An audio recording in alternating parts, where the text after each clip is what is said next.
girl. Should we have a little chat about the war again? Oh, it's early in the morning, Master, but yeah, I'm up for it. Yeah, good. Okay. John Derek Bisdee, born in 1915, from an army family, grew up in Somerset and Cornwall, educated at Cambridge. Were you educated at Cambridge, Master? No, I wasn't. He went on to Unilever after the war, Anglo-Dutch company, and he joined the RAF Volunteer Reserve for a rather amusing reason. Do you know how it was? Because they taught you to bake cakes? No. Apparently you got like 1 week's leave from Unilever if, as a junior employee, as he was at that time. But if you're in either the Army Reserve or in the Royal Air Force Reserve, you got like 3 weeks leave. I don't know if some of that was leave for training or whatever, but either way, that apparently is why he joined. That's what he said. He got extra leave for joining the RAF Volunteer Reserve. And all of this, do you know where I got it from, girls? Master, you've been listening to the Imperial War Museum's voice archive, haven't you? I have, and it's a great resource, so anyone can Google that if they want. Anyway, he trained on the Tiger Moth. And he actually at Gatwick, funnily enough, he was training at Gatwick Airport on a grass airfield back then. It was apparently a very nice grass airfield, a bit like Korea Pitch, but that's what he's training on. But then war begins, okay? When did the war start? September 1939. Yeah, do you know the date? The evil Nazi invaded Poland on the 1st of September, which was a Sunday afternoon, so they were all out playing polo on their horses, and they couldn't charge the tanks with their lances. Yeah, pretty good. Yeah, so I think Britain declared war, what was it, the 3rd of September? Anyway, what do we call that period, girls? We incorrectly call it the Phony War, Master. Yeah, so although there was no action really on the ground, and there should have been, the French, the British should have gone straight into Germany because all their armies are over in the east. But they didn't, unfortunately. But there was still action in the Channel. We've got to remember that at this time, Britain some tiny little insignificant country, as it is today, with a small population, no longer the largest economy in the world, what we are, 8th biggest economy, without, we're fairly puny compared with China, compared with America, Russia, India, although Russia economy is trash, but whatever. What was Britain back then? Master, we have heard from you, as a proud Brit, that you had a large empire. Yeah, so at that time, the British Empire was, a quarter of the globe, a quarter of the population. Britain was powerful. And I believe the British Merchant Marine was about 5,000 ships. When you say a ship, Master, do you mean like a little boat like we can ride on? No, I mean like proper big trading ships. I believe about 5,000 at that time. And the Luftwaffe knew that, of course, and they knew they could strangle Britain off just by bombing all those ships and torpedoing them with submarines. And so even during the Phony War, this time, there was a lot of action over the North Sea, attacking, the Luftwaffe were attacking. We would have been even then convoyed, I believe. I believe convoying began right at the start. But they'd be attacking convoys over the North Sea, over the Channel, and the chap that I've got all of this from is John Derek Bisdee. And Bisdee, at that time, was just a pilot officer. But he saw action over the North Sea. I don't believe he brought down any German aircraft, but their squadron did. They did bring down 1 or 2. And in fact, he made the claim in the interview that, do you know the claim? Did you listen to it? I did, Master. He made the claim that we brought down our squadron, brought down more planes than all of the armies in France. And he's probably right. They saw less action in France as they did over the North Sea. And they brought down quite a few. Anyway, what happened come sort of May, June 1940? That is when, Master, the German armies came back from Poland and they went rolling into France. They went through the Netherlands, they went up into Denmark, they went through Holland, and in particular they cut through the Ardennes, didn't they? And they chopped the British off at Dunkirk. And by this point, it's a common thought there was no air cover over Dunkirk. Is that correct? This is a common myth, Master. The RAF fought very bravely over Dunkirk, but no one saw it. No one saw it, exactly. So he was down there. Bisbee had been moved down to Northolt. He saw a lot of action over Dunkirk. Okay, but of course they were at high level. They weren't going to go in at treetop height over the troops. That was not what they did. They were going in high. They were going in, attacking the bombers, attacking the Stukas, attacking the fighters that were strafing the troops. They were doing all that, but they were doing it high up above the clouds. The weather wasn't great. It couldn't be seen by everybody. And so it led to a myth that the RAF was absent. They weren't. They were battling very, very hard up above the clouds against the Luftwaffe. Apologies for the sniffles. I've still got COVID, unfortunately. They were battling high above the clouds. And they lost half their squadron. Bisbee blamed it on a bad CO. I think the tactics at that point were still very primitive. They hadn't learned the lessons. At this point, the ironic thing is they did not have even the tactics of the First World War. In the First World War, we'd already understood how to go into battle. We understood the combined arms offensive, as I talked about in the 100 Days at the end of World War One. If we'd have rolled out, I don't know if Douglas Haig was still alive, if Trenchard was still alive, but if we'd rolled them out and put them in charge, we'd have done a hell of a lot better. Anyway, Northolt, he fought over Dunkirk, lost half the squadron. They regrouped near Weymouth. They got moved to another airfield. Frame is what I've written down. Never heard of it. And he did a bit of time actually escorting Churchill's plane, because Churchill was still flying over to France, trying to get the French to fight on. The British did all they could to help the French. They'd evacuated tons. I mean, we've got to remember, there were 500,000 odd evacuated from Dunkirk. A third of them were French. What happened to those French? Did they go back into the war? They go with de Gaulle, they fight on? Master, they went back to their homes and said "nar" to the war. They did, and I guess I can't blame them. I wouldn't have been overly keen either to get myself killed. So anyway, this time Churchill was flying over, remonstrating with Renault, the French Prime Minister, and Bisbee was part of his flight was escorting Churchill's. He had some old de Havilland, nice cushy plane, but not particularly high performing one. He was escorting that over the channels, over the Dover Strait, over the channel, and we got to remember that at this point we're evacuating the Channel Islands because we knew they were going to get taken very quickly. So he was flying back when, at the same time, there were convoys leaving the Channel Islands where everyone who wanted to could get out of them, because they were basically going to abandon them to the Germans. Because the Channel Islands, why do we even own the damn Channel Islands? Master, that is a swear word, and I don't like it. And also, we own the Channel Islands because of the 100 Years' War.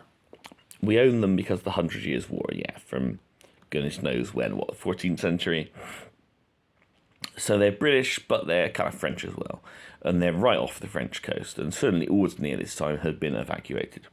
Anyway, moving forward, we come now to... Yes, that was May, June 1940. He's now moved to Middle Wallop. He fights during the Battle of Britain. We know that the mounting air raids begin in August, September. Luftwaffe are coming over. And the British, despite their inferior fighters, which I will talk about in a little bit, we just about fight them to a draw. Was there any chance, realistically, of German invasion? Master, you believe not, because you've told us this before. Even if the RAF had been wiped from the sky, the Royal Navy was still the largest in the world. there was absolutely no chance that you could get over there with the tiny German navy, turning all these little Rhineland barges that they brought down. They were never going to get across the channel. Could you imagine, a Rhineland barge being hit with a 15-inch shell from from one of the King George V class of battleship? It's absolutely ridiculous. It was never going to happen, and we might talk in another video about why the Germans even bothered pretending they were going to invade, because it was never going to succeed. We were not invadable. Napoleon might have called the English Channel some little ditch or something, but obviously he was a muppet as well. He was a very bad man, Master Napoleon. We don't like him. No, we don't. Anyway, so Bisdee gets moved to Malta. All right, he flies off the USS carrier Wasp. Why were we using an American aircraft carrier? No idea, Master, because we had loads. We did, but at the time we were overstretched. We'd sent them all around the world. We had the Empire to protect. The Japanese, obviously, come December 7th December 1941, day that lives in infamy, the attack on Pearl Harbor and all that. And after that, of course, the Japs had invaded Singapore, Malaya, New Guinea. The British Empire was overstretched, and we didn't really have a spare aircraft carrier for taxiing duties, ferrying duties in the Mediterranean. So anyway, Bisdee was flown off the USS Wasp, and now, and this is the key, he's flown off with the Mark V Spitfire. Was that better? The Mark V still had a crappy engine, but it did have 4 Hispano cannon. Yeah. It did. It had Hispano cannon on it. So he's flown off on, I believe, the 13th of April, 42, but I can't be certain on that. He doesn't say, but I can extrapolate from what he did say that's probably when it was. But the Wasp was going into the Mediterranean, going a little bit further than Gibraltar, and then flying off the Spitfires. It was at the end of their range, where they could just about reach Malta. And so he fought over Malta. This is 1942. So mid-April 1942, he was flown off to Malta, and we can extrapolate. What did he probably catch the moment he got there? You're discussing the Malta dog, aren't you, Master? He probably got the Malta dog. He doesn't say. Why would he? He's a very posh, Cambridge-educated man. But they all got it. Terrible dysentery the moment they arrived in Malta, because it was a dirty, unsanitary place. So he fought in Malta for 3 months, was a tour of duty in Malta. And then he was sent to the Desert Air Force. Where was that? You're talking about the Tripolitanian Desert, the Libyan Desert, whatever you want to call it. But west of Egypt. Yeah, west of Egypt. So he fought there. He fought at El Alamein. And then, by this point, he's nearly, I believe he's a squadron commander, possibly even a wing commander. Not certain on that. Anyway, he writes the air plan for the attack of Operation Husky, the invasion of Sicily, because he spent a long time there, if there in Egypt. And Lampedusa, I don't know how you pronounce that. I'm not Italian. But there's a little island called Lampedusa, in between, halfway between Tunis and Malta, if you look at it on the map. And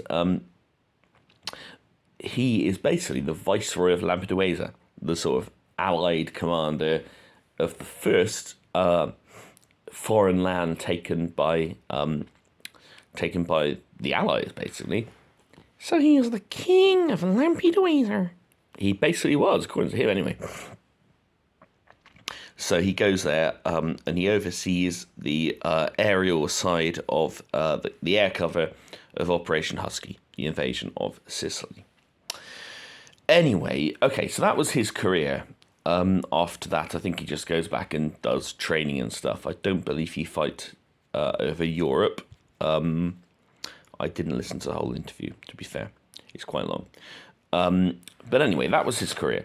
But he says some interesting things, and here's where he gets to the Spitfire. We've already talked about fuel injection. The Spitfire did not have that. Why not? because a carburettor is an old technology and we understand it. Yeah, so a carburettor works basically like the float in a toilet. A toilet! Master, why should you bring that into everything? Because it's relevant.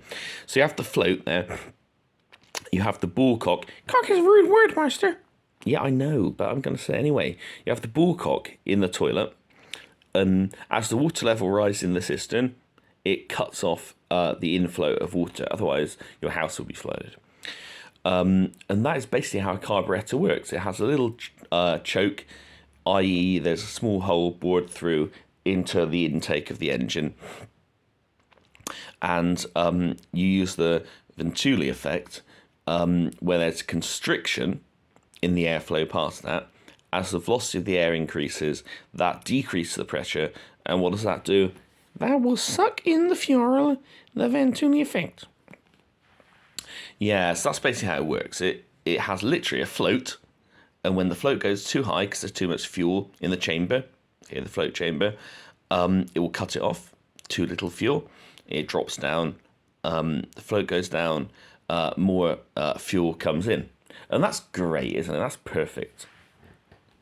But Master, surely in battle, you roll your aircraft, you dive, you do all kinds of crazy things, because someone's like trying to kill you, and then your cistern turret engine doesn't work. Exactly. So it's completely useless in battle, because the moment you roll your aircraft upside down to dive after an aircraft, the float goes haywire, the engine floods with fuel, and your old trusty Merlin coughs a bit and then stops. Did the Germans have this problem? Master, as you know, we're half German, half English, half Chinese, and they have BMW engines with fuel injection. You've told us that. They had fuel injection, and that was better because you got 10 to 15% better fuel economy, and you got better power, 10 to 15% better power from a BMW engine, which is what the Messerschmitts had. And there's another reason why that's good, because I don't fully understand this. I have to have another look at a diagram. But basically, you can have your intake and your outlet, your exhaust valve, in the chamber, in the cylinder, open at the same time. It's called valve overlap. You have them both open at the same time if you have fuel injection, because it can open up a little bit.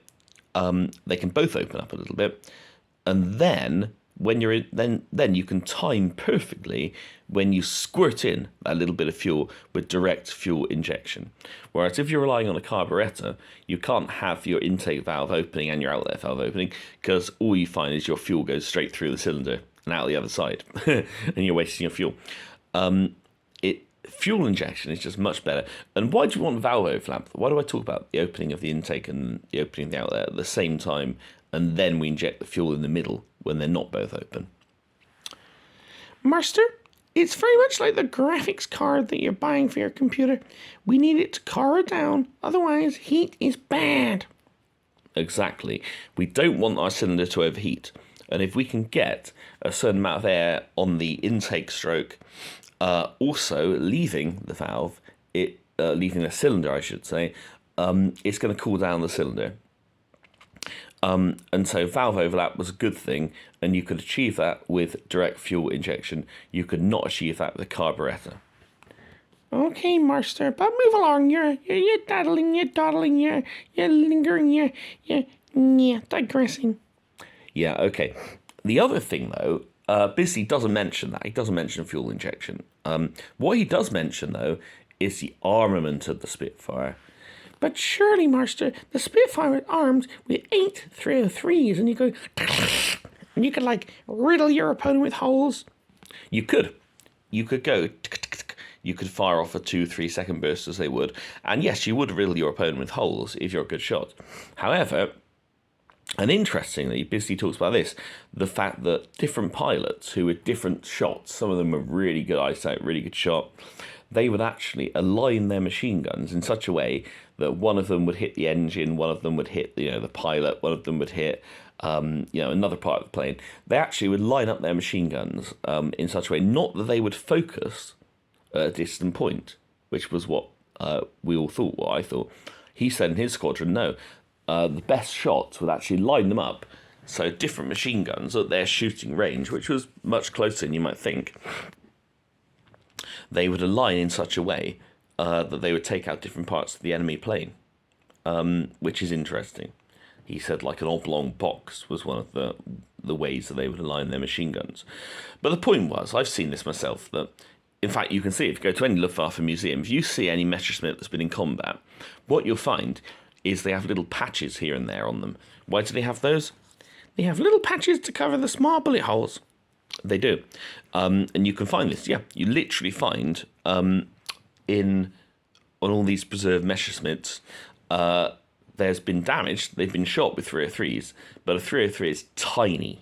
It's an absolutely tiny bullet, 0.303 of an inch diameter, makes a little hole in your enemy in your plane, and it's very, very readily patched up. If you're going to bring down a plane, you're going to need to be a damn good shot, B, you're going to need to be damn lucky. And he says all of this, and the one thing Bisty said that sticks in my mind, he said, if during the Battle of Britain, if we'd have had even one plane per squadron armed with Hispano cannons, then we would have absolutely decimated the Luftwaffe. We would have blown them out the sky. But the problem was we were putting bullets into them, and they weren't falling. They were making their way back to France with a few little holes in them. What's the difference between a 303 and a Hispano cannon? Don't know, Master. I guess a cannon sounds large. Yeah, they were 20 millimeters, 2 centimeters in diameter. They could be explosive or incendiary or whatever. But the point was, they're big rounds, they're big lumps of metal. And I remember as well, Ginger O'Neill, sadly passed on now. He's late in his 90s, still had a good life. He was a brave, he was a Spitfire ace over Britain in the Battle of Britain. Then he got transferred to Malta, had a terrible time in Malta. But again, he did, he shot down, I think, 1 or 2 planes in Malta. The ace of Malta was George Burling, the Canadian, incidentally. Oh, we've heard of Master Burling. Yeah, good. And what he said was, look, I can put, 4 seconds of machine gun burst into an enemy. They bring us down with 1 shot. And maybe he was exaggerating, but I don't think so. Because the point was, did the Messerschmitt at this time, Messerschmitt 109, even over the Battle of Britain, did it have cannons? No, it's cannons in the plural, but cannon. It had 1. It had 1 firing through the spinner, right in the middle. And so it could bring you down 1 shot, because you can imagine a 20mm explosive round hitting you in the engine when you've got a water-cooled engine, a piston engine, an inline engine especially. 1 shot is going to fatally cripple you.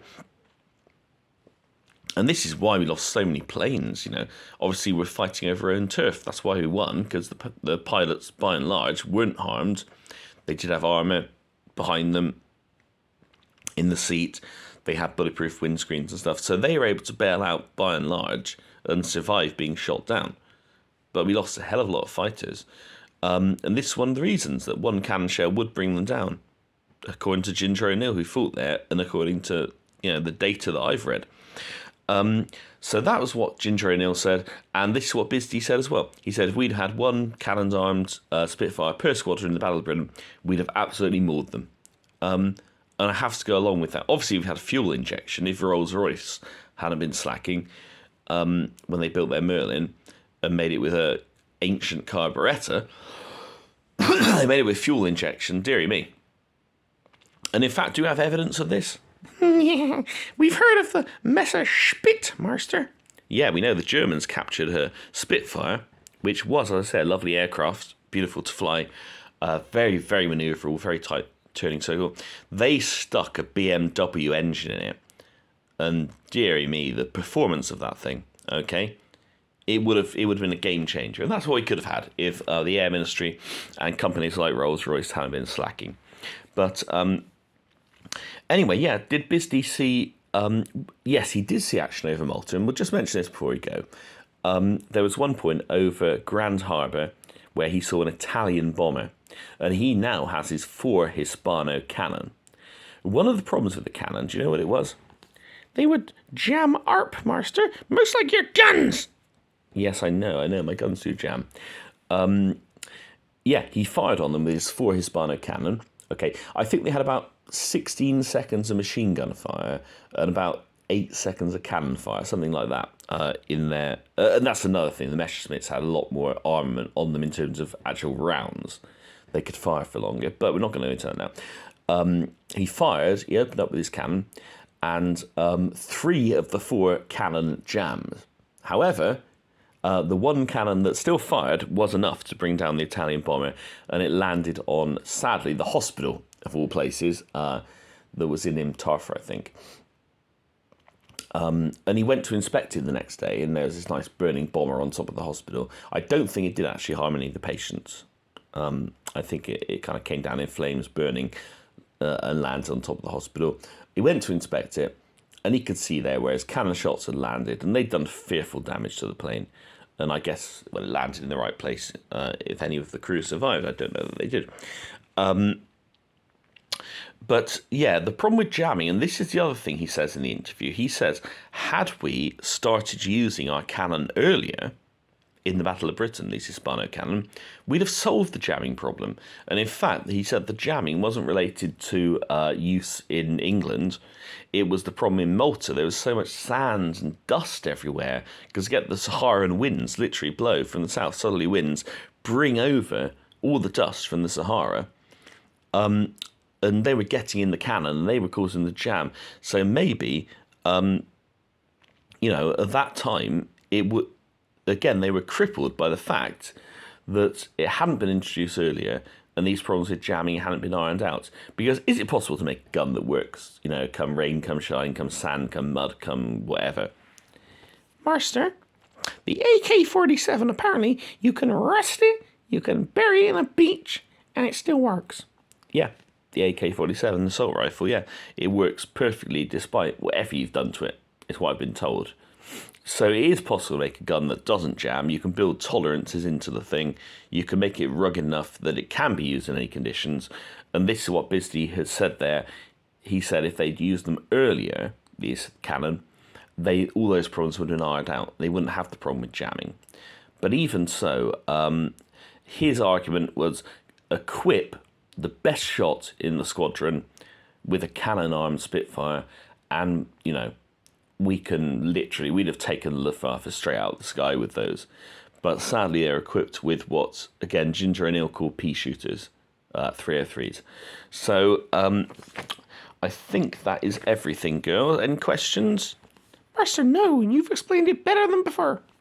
Yeah, we need to go back to sleep. Yeah, back to sleep. All right, okay. Let's upload this one then.